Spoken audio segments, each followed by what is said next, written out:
questions. Go ahead. I guess, you film review from Butler when you assess maybe good defensive stretches versus poor defensive stretches and how magnified each one was, you think? We probably didn't make many more mistakes than we would in a typical game, but in a game like that, they're just really magnified. Butler displayed one of the best tough shot-making games that I've ever been part of. Analytically, we chart all that stuff. We have companies that help us. They made 8 out of 14 closely guarded three-point shots, but that's what we're trying to make them shoot. So you have to tip your hat to them. They shot it extremely well. It's just unfortunate that we burned such a good offensive performance ourselves and came out of it with a loss. That is 4 straight, 85 plus. What kind of rhythm are you guys getting into, and what you guys are figuring out offensively you can carry forward here? I don't know which games. Would that start with Seton Hall maybe? Yeah. We had a couple extra. We had an extra half. We had an extra half game with that. So, I think their guys are in a pretty good offensive flow right now. This league's just really hard, and it's this week obviously is going to be really hard with Providence, but sometimes it over the course of the season it takes a little bit of luck as well, and we had a couple good looks late in that game that we didn't make. We're currently 355th in the country out of 362 at defending the free throw, so sometimes things just don't go your way. How is a trade bounce back? I know that it's not a character for them to happen late in the game. Does he beat himself up? Is he good at flushing that out, or have you ever talked to him or anything like that? He was upset after the game.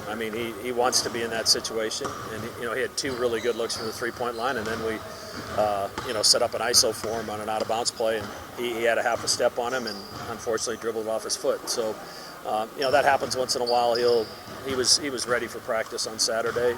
Hopefully got some rest yesterday, and he'll be ready to go today. He's the type of guy who wants that situation. Absolutely, and he's prepared himself for that situation. Trey's, he was in the gym early this morning getting extra work in, so he's not afraid of the work, and when those repetitions, that's why you're confident in those situations, because you spend the time, and Trey certainly has spent the time, not just this year, but during his career. What's the key in the second half here? Now you start to see teams for a second time. What's the key to maintaining success down the stretch? Yeah, you take what you did well in the first game. You try to anticipate what maybe they're going to do different because of what you did well. And then, there's things you see defensively that they may have done that we probably didn't make the right read, and we got to make sure the guys are ready for that. But it's hard. You're not going to get, neither team really gets many easy baskets, I think, the second time around, because you're able to kind of take away your pet plays from one another. But, obviously Providence is, Carter's he's playing as well as anybody in the conference, and the way he's elevated his game since Bryce Hopkins' injury is very impressive. Jack, what's so tough about these 2 upcoming road environments? Not a lot of people have success and have confidence in that figure. Well, both places are full, number one, and very educated fan bases that really support their team. And they've got 2 really good coaches, and they got good players as well. So, you combine that, it makes for a tough place to go in and win. Fortunately, we've shown the ability to go on the road and beat good teams, and we're going to need to have our A game this week. Is there a secret to taking the crowd out of the game? A good start, or hitting shots early? I just think you're trying to disrupt the home team's flow, and when there's a lot of flow and you give up multiple baskets in a row, or you turn it over and it turns into a pick six the other way, that's what really can motivate and get a crowd going. So we have to do the best we can. The crowd's going to get into the game when their team plays well, and the better job we can do to make sure there aren't those sustained runs offensively for them, puts us in a better position to be successful. How do you feel about your pick and roll continuity right now? It just seems like it's got more options to it when it comes to guards at the rim, Faulkner, pulling up a 3, mid-range. I think the one good thing that came out of the UConn game was late in the game, the last 7-8 minutes, Steven was really on the attack in ball screens, and I think that's propelled him to have more confidence.